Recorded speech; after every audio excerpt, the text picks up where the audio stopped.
पहलगाम हमले के जवाब में भारतीय सेना के ऑपरेशन सिंदूर की चर्चा पूरी दुनिया में हो रही है। अब इसे मदरसों में बच्चों के सिलेबस का हिस्सा बनाने की बात कही गई है।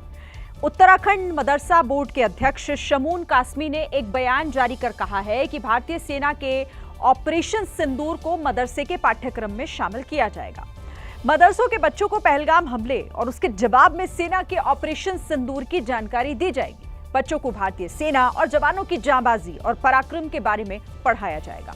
उत्तराखंड मदरसा बोर्ड के अध्यक्ष शमून कासमी ने कहा कि बच्चों को यह पढ़ाया जाएगा कि कैसे भारतीय सेना ने आतंकी ठिकानों को तहस नहस कर दिया था।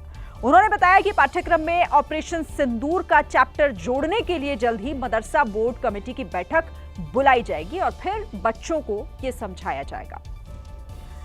देखिए, ऑपरेशन सिंदूर पर देश के अंदर सियासी घमासान काफी तेज हो गया है। बीजेपी की तिरंगा यात्रा के जवाब में अब कांग्रेस ने जय हिंद यात्रा लॉन्च कर दी है।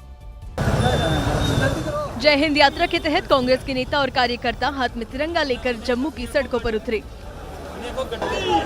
सेना के शौर्य और पराक्रम की सराहना की तो सीज फायर को लेकर केंद्र सरकार के फैसले पर भी सवाल खड़े किए।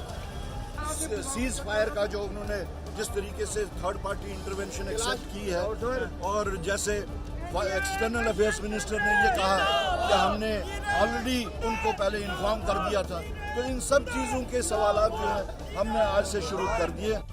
जय हिंद यात्रा के जरिए कांग्रेस ये भी संदेश दे रही है कि 1971 में इंदिरा गांधी के नेतृत्व में किस तरह से भारत सरकार ने पाकिस्तान के 2 टुकड़े कर दिए, लेकिन अब पूरे देश का समर्थन होने के बाद भी बीजेपी सरकार पीछे हट गई। सबके मन में एक था कि भाई इस बार एक निर्णायक काम हो रहा है, जैसे कि 71 में हुआ था। सबको ये उम्मीद थी। आपने हम सबकी उम्मीदों पर कुठाराघात तो किया ही, देश का नुकसान कितना कर दिया। कांग्रेस ने ये भी आरोप लगाया कि बीजेपी सरकार पहलगाम में सिक्योरिटी फेलियर और सीज फायर में डोनाल्ड ट्रंप के हस्तक्षेप से जुड़े सवालों से बचने के लिए तिरंगा यात्रा निकाल रही है। मध्य प्रदेश में कांग्रेस विधायक और पूर्व मंत्री सुरेंद्र सिंह हनी बघेल समेत उनके परिजनों पर दहेज प्रताड़ना का मामला दर्ज किया गया। ये केस उनके छोटे भाई की पत्नी की शिकायत पर दर्ज हुआ है। ये कुक्षी सीट से कांग्रेस विधायक सुरेंद्र सिंह हनी बघेल का भाई है देवेंद्र सिंह बघेल। देवेंद्र सिंह बघेल की गुंडई देखिए, बीच सड़क पर बेसबॉल का बैट लेकर अपनी पत्नी और बच्चों को किस तरह धमका रहा है। हेलो पापा भैया डिपो पे आएंगे और बेबेस बोट का वो लेके वापस जल्दी आ जाओ ना। डिपो पर ही बेसबॉल के बैट से मार रहे हैं। हाँ मैन चौराहे पे हैं। देवेंद्र सिंह बघेल की पत्नी ने विधायक के भाई मां समेत 5 लोगों पर केस दर्ज कराया है। सभी आरोपियों पर दहेज में लग्जरी गाड़ी मांगने, टॉर्चर करने और सही जानकारी छिपाकर शादी कराने का आरोप लगाया गया है। पीड़ित महिला ने धमकाते हुए वीडियो भी पुलिस को सौंपे हैं। क्या पढ़ लेती तू?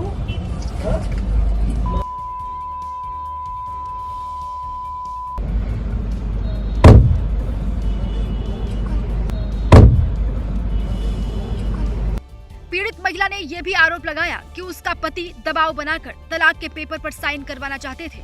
आप ये सब करने आए हो यहाँ पर? ये सब करने आए हो? आप लोग ये सब करने आए हो यहाँ पर? हाँ? नहीं, आप ये सब करने आए हो यहाँ पर? भोपाल के महिला थाने में ये केस दर्ज किया गया है। पुलिस सभी आरोपियों की गिरफ्तारी के लिए नोटिस जारी करेगी। गुजरात के अहमदाबाद में बुलडोजर की धमक ने अवैध रूप से बने सैकड़ों मकानों को मिट्टी में मिला दिया है। कार्रवाई चंडोला तालाब इलाके में की गई। बीते दिनों यहां से सैकड़ों बांग्लादेशी घुसपैठियों को पकड़ा गया और इसी धरपकड़ के बाद जांच शुरू हुई तो पता चला कि पूरी बस्ती तालाब की जमीन पर अवैध रूप से बसाई गई है, जिस पर नगर निगम ने एक्शन लिया। देखिए, आज हुई इस कार्रवाई में नगर निगम ने 2.5 लाख वर्ग मीटर जमीन मुक्त कराई है। अवैध रूप से बने 8,000 घरों को तोड़ दिया गया। मकानों को ध्वस्त करने के लिए 75 बुलडोजर लगाए गए थे।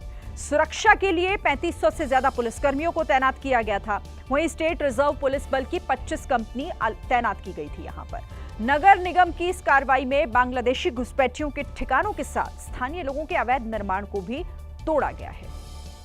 ड्रोन से ली गई इन तस्वीरों में चंडोला झील के आसपास का इलाका किसी खंडर सा नजर आया। झील के आसपास गरज रहे नगर निगम के बुलडोजर जैसे जैसे आगे बढ़े, अवैध रूप से बनाए गए मकान मलबे के ढेर में तब्दील हो गए। तस्वीरों में कई लोग तोड़े गए मकानों के मलबे में दबे खिड़की और दरवाजे उठाते दिखाई दिए। 24 घंटे पहले चंडोला इलाका और चंडोला तालाब जो दिख नहीं पाते थे वो अब क्लियर तरीके से दिख रहे हैं। राज्य सरकार का ये आयोजन है कि ये चंडोला तालाब को डेवलप किया जाए। अहमदाबाद नगर निगम की ओर से चंडोला तालाब के आसपास बसी अवैध बस्ती में रह रहे लोगों को पहले ही घर खाली करने के नोटिस जारी कर दिए गए थे। वहीं कार्रवाई से पहले ही बिजली, पानी और ड्रेनेज के कनेक्शन काट दिए गए। अवैध निर्माण क्षेत्र में बने धार्मिक स्थलों पर प्रशासन ने कोई कार्रवाई नहीं की। चंडोला तालाब को अतिक्रमण मुक्त कराने और बांग्लादेशियों के घुसपैठियों को ठिकानों को ध्वस्त करने की कार्रवाई अप्रैल के महीने में ही शुरू हो गई थी। आपको जानकारी दे दें कि पहले चरण में 28-29 अप्रैल को कार्रवाई हुई। तब 4000 घरों को यहां ध्वस्त किया गया। नगर निगम ने 1.5 लाख वर्ग मीटर जमीन खाली कराई थी। उस वक्त कुछ लोग हाईकोर्ट भी गए, लेकिन हाईकोर्ट ने इस कार्रवाई पर रोक लगाने से इनकार कर दिया था। अब आपको कुछ तस्वीरें दिखाते हैं। आप 2 तस्वीरें देखिए जिससे बुलडोजर एक्शन से पहले और फिर बाद के हालात आप समझ पाएंगे। पहली तस्वीर 28-29 अप्रैल को हुए पहले चरण के बुलडोजर एक्शन के समय की है। देखिए, उस वक्त चंडोला झील के आसपास बड़ी और घनी बस्ती बसी हुई थी। संकरे रास्ते पर दर्जनों घर और दुकानें थी। वहीं दूसरी तस्वीर आज की है जिसमें दिख रहा है कि पूरा इलाका जो है वो खाली हो चुका है। जमीन पर ढाए गए मकानों का मलबा पड़ा हुआ है, जिसे हटाने का काम भी काफी तेजी से हो रहा है। वैसे तो चंडोला झील के अतिक्रमण पर 2009 में भी एक्शन हुआ था, लेकिन इस बार प्रशासन ने फाइनल प्रहार किया, जिसकी सबसे बड़ी वजह थी बांग्लादेशी घुसपैठिए, जो धीरे धीरे चंडोला झील के आसपास बसी हुई बस्ती को मिनी बांग्लादेश बनाने का काम कर रहे थे। इसी साल अहमदाबाद से 890 बांग्लादेशी घुसपैठियों को पकड़ा गया। इनमें से 457 घुसपैठिए चंडोला झील के आसपास बसी हुई झुग्गी बस्ती से पकड़े गए। वहीं 100 से ज्यादा ऐसे बांग्लादेशी मिले जो इस इलाके में अवैध निर्माण कर रहे थे। और इसी के बाद राज्य सरकार ने एक्शन के निर्देश जारी किए। फिर नगर निगम ने सर्वे कर अवैध अतिक्रमण पर कार्रवाई शुरू कर दी। बात गाजियाबाद की, जहां एक शख्स ने सर्विस सेंटर के बाहर खड़ी हुई 5 स्कूटी में आग लगा दी। ये वारदात सीसीटीवी में रिकॉर्ड हो गई, जिसके बाद पुलिस इस शख्स की तलाश कर रही है। ये सीसीटीवी फुटेज रात करीब 2 बजे का है। लोनी इलाके में सर्विस सेंटर के बाहर कुछ स्कूटी और बाइक खड़ी हैं। तभी एक शख्स यहाँ नजर आता है। पहले वो स्कूटी का सीट उठाता है और फिर उस पर पेट्रोल डाल देता है। पेट्रोल डालने के बाद वो जेब से माचिस निकालता है और स्कूटी को आग के हवाले कर देता है। कुछ ही देर में आग विकराल होती है और आसपास खड़ी स्कूटी भी इसकी चपेट में आ जाती है।